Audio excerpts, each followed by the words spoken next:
लाईफमध्ये आलं तर तुम्ही सहन करू शकताय म्हणून तुमच्या लाईफमध्ये आले आणि प्रत्येकाच्या लाईफमध्ये अपडाऊन जसं मॅडम बोलल्या तसं आहेच.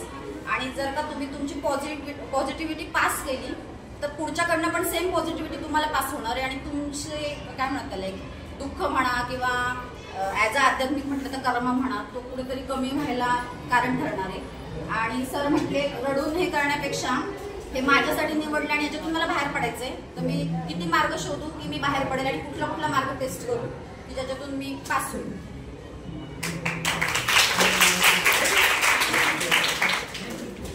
आणि आता तिकडे काम करतो. मॅडमनी जे वाक्य सांगितलं मला एक्सप्लेन करायचं आहे की कोणताही दिवस येऊन कोणताही प्रसंग येऊन समज आनंदाला प्रसंगाला टाकणं असतो, दुःखाचा आला टाकून कोण वाईट करून बसतो. मला या वाक्यात हे सांगायचं आहे की कोणताही प्रसंग जरी आला तर त्याला दूर पडायचं नाही, चेहऱ्यावर आनंद ठेवायचा आणि करू शकतो ऐकायला ही वृत्ती ठेवायची की माणसाला किती आनंद द्यायचा.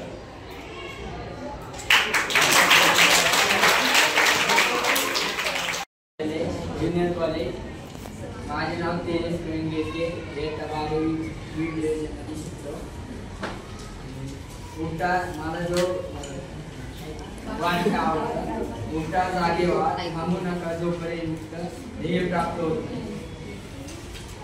कारण की जवळ का तुम्हाला यश प्राप्त होत नाही जवळ का तुम्ही पुढे राहा आणि जवळ का तुम्हाला म्हणजे जवळ का संकट येतात जवळ का त्याला संकटांना मात देत राहा आणि ध्येय प्राप्त होत नाही जवळ का तुम्ही थांबू नका.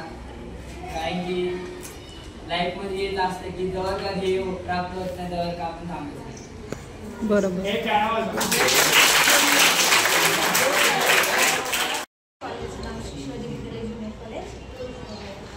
मला जे वाक्य आवडलं कोणत्याही गोष्टीसाठी स्वतःला दुःखी कष्ट करून घेऊ नका.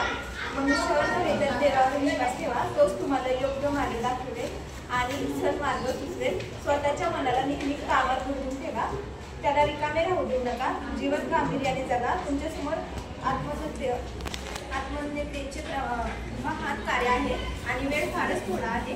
बेसावधपणे जर तुम्ही नको त्या गोष्टीत रोखून राहिलात तर तुम्हाला दुःखी व्हावे लागेल आणि अधिकच वाईट स्थितीत जाऊन पोहोचाल.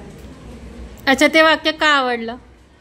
म्हणजे कोणतीही गोष्ट असेल तर म्हणजे देवावर विश्वास ठेवा आणि म्हणजे दुःख न होता म्हणजे सगळं संपलं असं न हे म्हणजे करता देवावर विश्वास ठेवून पुढे जा. बरोबर.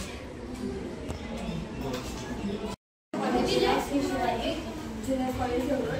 तर माझी लाईन आहे आपल्याला वारंवार अपयश मिळत असेल तर याबाबत दुःख करत बसू नका. कारण काळ अनंत आहे. वारंवार प्रयत्न करा व सतत प्रगतीच्या दिशेने पाऊल टाका. सतत कर्तव्य करीत राहा. आज नाही तर उद्या नक्कीच यशस्वी व्हा.